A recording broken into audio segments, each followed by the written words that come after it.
The night quiet in Ukraine's busy and usually peaceful Mykolaiv region was broken by an unusual intensity. Mykolaiv Air Base was buzzing like a beehive, with over a dozen Ukrainian Air Force fighter jets, personnel, and valuable ammunition. Pilots preparing for deep reconnaissance missions with Bayraktar-type unmanned aerial vehicles, technicians working to complete maintenance operations that continued throughout the night, and officers coordinating logistics for a critical counterattack operation planned for the next day. At the heart of the base, rows of revised MiG-29s and a few priceless Sukhoi Su-25s attack aircraft stood in formation, their wings gleaming in the pale moonlight. This image was a tangible expression of Ukraine's resistance strength, but it also made it an appetizing target for a distant enemy. That night, as the clock struck 2 a.m., this strategic base in central Ukraine would cease to be merely a place for planes to take off and land, and would transform into a scene of devastation where the brutal realities of modern warfare would unfold. The events actually began hours before the attack, in the dark corridors of Russian intelligence. A vast intelligence network comprising cyber units affiliated with Russia's main military intelligence service, the GRU, and drones within Ukraine has been monitoring activities at the Mykolaiv Air Base for days, recording aircraft movements, the locations of refueling points, and a density map of air defense radars. This data stream is being analyzed in a cold and calculated manner at a headquarters in Moscow, where scenarios are being developed regarding the timing and method of the final blow. The tactic developed by Russia to overcome Ukraine's air defense systems, known as the snake maneuver, was once again set to be deployed in this operation. This tactic aimed to distract Ukrainian air defenses by launching multiple simultaneous attacks against a single target, dividing them among threats from several different directions, and allowing the main killing blow to sneak in undetected. The first signs of the attack came with small, fast dots appearing on the screens of air defense systems in northern and eastern Ukraine. Around 1:45, about a dozen low-tech, low-cost kamikaze drones plunged into Ukrainian airspace from different points. Their goal was not to destroy valuable targets, but to create chaos. Ukrainian air defense teams went on alert as soon as they detected these threats. This was exactly the first phase of the plan. While Ukrainian radars and operators were focused on this cheap and expendable drone swarm, the real death carrier was advancing over the dark waters of the Black Sea from a much lower altitude and along a much more stealthy route. This was a 3M-54 Kalibr cruise missile launched from a project belonging to the Russian Navy. The missile followed an extremely complex flight path, flying only a few hundred meters above the ground to avoid radars scanning the terrain and taking advantage of gaps between Ukraine's fixed air defense batteries. Meanwhile, the routine at Mykolaiv Air Base continued. A young air defense technician on night duty ignored a faint signal that briefly appeared on his screen and then disappeared, interpreting it as a flock of birds or atmospheric interference. This was perhaps the most critical moment that was missed. The Kalibr missile silently and unseen reached its final attack position, approximately 50 kilometers from the base. At this point, the advanced computer inside the missile made final adjustments by comparing preloaded satellite coordinates and the latest radar images. The target was the apron in the northwest corner of the base, where Su-25s and MiG-29s were heavily parked. At exactly 2:03, everything happened in an instant. For personnel at Mykolaiv Air Base, the event began as a series of disjointed and shocking sensations. First, a piercing, ear-splitting whistle, coming from afar and rapidly approaching. Then, a blinding fireball that suddenly turned night into day. And finally, a physical shockwave that shook the ground dozens of meters below. The 450-kilogram warhead of the Kalibr missile exploded at the precisely determined point. At the epicenter of the explosion, 2 Su-25s and a MiG-29 instantly vaporized, leaving only molten metal and twisted pieces of wreckage behind. The intense heat and pressure from the explosion transformed nearby aircraft into a massive metal storm. Wings were breaking off, pieces embedded in the fuselages were causing secondary explosions, and fuel leaking from the planes was setting everything on fire. In less than a minute, Mykolaiv Air Base was transformed into a hellish scene. Secondary explosions followed one another. Flames rising from the ammunition depot painted the sky red, and clouds of smoke could be seen from dozens of kilometers away. The base's air defense systems were too late to respond to the attack. The missile had managed to deliver its deadly payload undetected. The first fire crews to arrive at the scene were unable to effectively intervene due to the uncontrollable fires and explosions. Only after hours of effort was the fire brought under control, and all that remained was to understand the extent of the destruction. As dawn broke, the landscape was revealed in all its starkness. At least 8 fighter jets were completely unusable. Dozens of personnel were injured, and the base's critical infrastructure, the radar station, a command center, and a fuel depot, was heavily damaged. This wasn't just a material loss, it meant breaking the backbone of Ukraine's air power in this region. The strategic consequences of this single attack were of a significance that went beyond the physical extent of the destruction. The disabling of Mykolaiv Air Base has seriously limited the close air support that Ukraine could provide to its ground forces on the southern front. The planned counterattack the next day had to begin weakly without air cover and did not yield the expected results.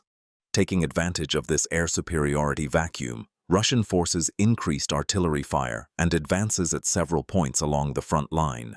From a broader perspective, this attack once again demonstrated how deeply Russia understands Ukraine's air defense networks and its sophisticated ability to bypass them. The success of the snake maneuver tactic was carefully examined by NATO and Western analysts. This event showed how vulnerable the air defense systems provided to Ukraine can be, not only against high-altitude threats but also against advanced threats like cruise missiles that penetrate at low altitudes. Additionally, the effectiveness of Russia's target detection capabilities, fueled by its network of drones and cyber intelligence within Ukraine, served as a new wake-up call for Western military planners. In a brief and official statement, the Ukrainian General Staff confirmed the attack, acknowledged the losses, and reiterated its call for more advanced and integrated air defense systems from the international community. The Russian Ministry of Defense, in a press briefing, declared victory and described the operation as the destruction of a significant nodal point of the Ukrainian military machine with a high-precision strike. The destruction in Mykolaiv may not be a single event that will change the course of the war, but it is a lesson in understanding the nature of modern conflicts. Today's wars are not just about clashes on the front lines. They are also a struggle quietly waged in the background, where intelligence, cyber warfare, psychological operations, and remote destruction capabilities converge. This attack is a painful loss for Ukraine, a tactical success for Russia, and a warning sign for the entire world, reminding us how vital and yet fragile air defense is in this dangerous era where conventional warfare is evolving. In another development, it happened on one of the most critical fronts in Ukraine. As the Pokrovsk front in eastern Ukraine continues to witness some of the bloodiest and most brutal battles in history, the Russian army's ring of fire tactic, consisting of intense artillery barrages, drone strikes, and armored assaults, has managed to achieve a deep breach in Ukrainian defense lines in this critical region. Following intense battles over the past week, Russian troops managed to tactically corner Ukrainian forces by launching coordinated attacks in successive waves, taking control of one of Ukraine's most important supply routes in the region and a series of strategically valuable hills. Initial images and reports from the front lines revealed the devastation caused by thousands of artillery shells falling on Ukrainian positions in all its starkness, while videos taken by Russian drones and rapidly spreading on social media showed roads filled with the wreckage of Ukrainian armored vehicles forced to retreat. Russia's attack on Pokrovsk stood out not as a haphazard assault but as the product of a meticulously planned and gradually implemented strategy. The attack began weeks earlier with the accumulation of heavy artillery batteries and rocket systems in the region. Days, even weeks, of continuous artillery fire had systematically worn down Ukraine's frontline trench systems, minefields, and communication lines, creating significant psychological pressure on the defenders. Following this preparatory barrage, the first wave, consisting of low-skilled but numerous infantry units, was sent forward as shock battalions, essentially sacrificed to determine the exact location and firepower of Ukrainian positions. Ukrainian defenders managed to repel this first wave, albeit with heavy losses, but this was only the first stage of the Russian plan. The real fatal blow came in the second and third waves, After the first wave exposed Ukrainian positions, Russian Lancet and other kamikaze drones focused on the detected positions and armored vehicles, successfully destroying some of Ukraine's limited artillery systems. Subsequently, better trained and equipped infantry units, supported by T-72 and T-80 tanks, attacked weak points in Ukrainian lines. At this stage, Su-25 attack aircraft belonging to the Russian Air Force also supported the offensive by flying low and bombing Ukrainian positions. Despite showing extraordinary resistance, Ukrainian forces were forced to retreat in the face of superior enemy fire and constantly dwindling personnel numbers. A critical battle took place at a hill called High Ground, which dominated the area. Hours of fighting for this strategic point turned into trench warfare, but Russian troops, with the support of constant drone surveillance and artillery fire, eventually managed to capture the hill. This success gave the Russians a huge advantage in monitoring the surrounding Ukrainian positions and supply routes. On the same day, another critical development was that part of the main supply route connecting Pokrovsk to other Ukrainian-controlled areas came under the control of Russian snipers and artillery fire. This made it almost impossible to resupply Ukrainian troops on the front lines with ammunition, food, and personnel. The cutting of supply lines created a domino effect on Ukrainian defenses. Units whose ammunition was depleted were forced to abandon their positions, which paved the way for the further advance of Russian forces. According to some unconfirmed claims leaked on social media, several Ukrainian units were under threat of encirclement and had suffered heavy losses. Although Ukrainian authorities denied claims of a siege, they were forced to admit that a tactical regrouping had taken place. The most important factor behind this military success is Russia's overwhelming superiority in artillery and drones. Western military observers estimate that the Russian army is using 5 to 7 times more artillery shells in this region than Ukraine. This ring of fire tactic provides constant physical and psychological attrition on the defending troops. Additionally, Russian unmanned aerial systems like Orlan and Lancet provide near-constant surveillance on every kilometer of the front, detecting every movement and immediately punishing it with artillery fire or their own attacks. Ukrainian forces, however, have limited electronic warfare systems to counter this drone threat and face a costly dilemma of having to shoot down each enemy drone with expensive air defense missiles. This victory has great strategic significance for Russia. The advance toward Pokrovsk directly threatens the city of Pokrovsk, a major Ukrainian logistics hub. The fall of the city could destabilize Ukraine's other defensive lines in the east and provide Russia with a springboard toward its larger operational goals. On the Ukrainian side, this loss painfully underscores once again how vital Western military aid, especially critical needs like artillery shells and long-range air defense systems, is. This heavy defeat at the Pokrovsk front entered history as a stark reminder that the war is won not only with courage and determination, but also, and perhaps more so, with ammunition, manpower, and technological superiority. Near the village of Mirnoye, northwest of Pokrovsk, FPV UAV operators spotted a Tu-S-3 Akatsiya self-propelled howitzer belonging to the armed forces of Ukraine. The howitzer was gradually destroyed and rendered unusable.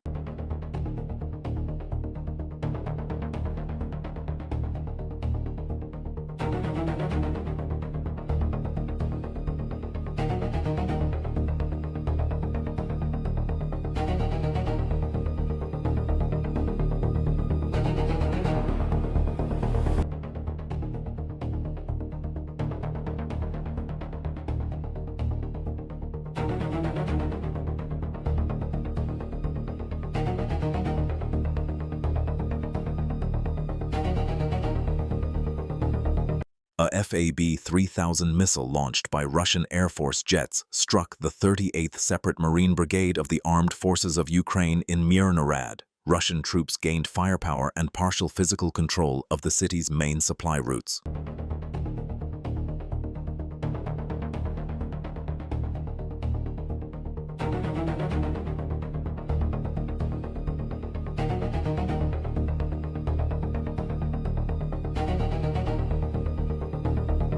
Reaching a position identified as containing Ukrainian soldiers on the Zaporizhia line, a soldier with the call sign Marcus from MSP Company M engaged the enemy in close combat.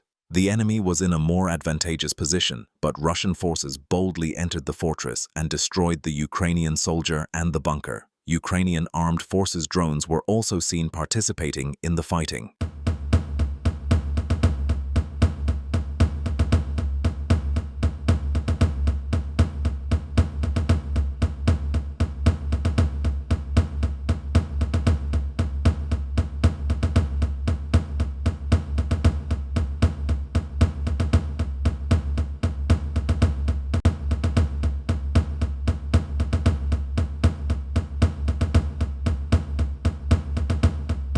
A Russian FPV drone operator heading towards Sumy decided on the most logical and prudent course of action, damaging the barrel of a Ukrainian forces howitzer.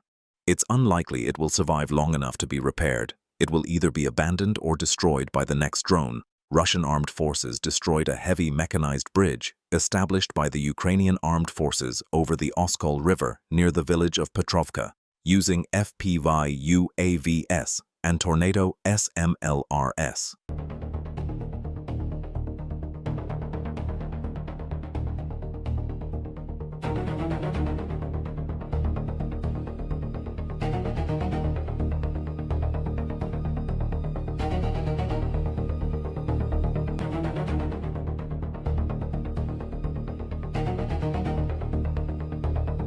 In Sumy Oblast, a UAV crew from the 30th Motorized Rifle Regiment of the Russian 44th Army Corps detected and destroyed an air defense system deployed by the Ukrainian armed forces on a residential building. Drone operators affiliated with the Russian Central Command destroyed another center used as a UAV launcher belonging to the Ukrainian armed forces on the Pokrovsk line.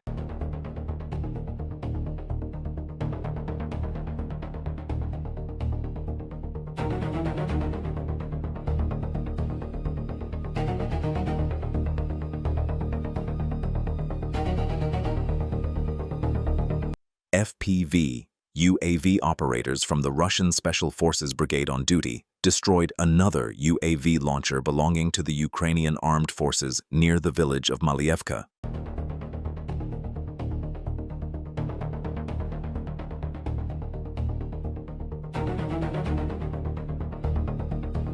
Drone operators from Russia's 16th Special Forces Brigade targeted Ukrainian soldiers and the vehicle as they were moving in a Humvee armored vehicle in the Krasnolimansk region.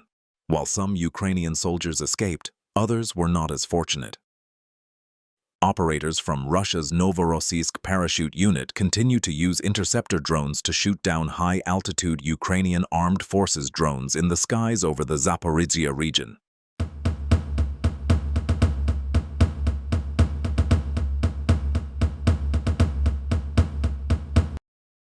UAV operators from the Russian Yug group of forces destroyed ground-based Ukrainian armed forces robotic systems carrying food and ammunition near Konstantinovka.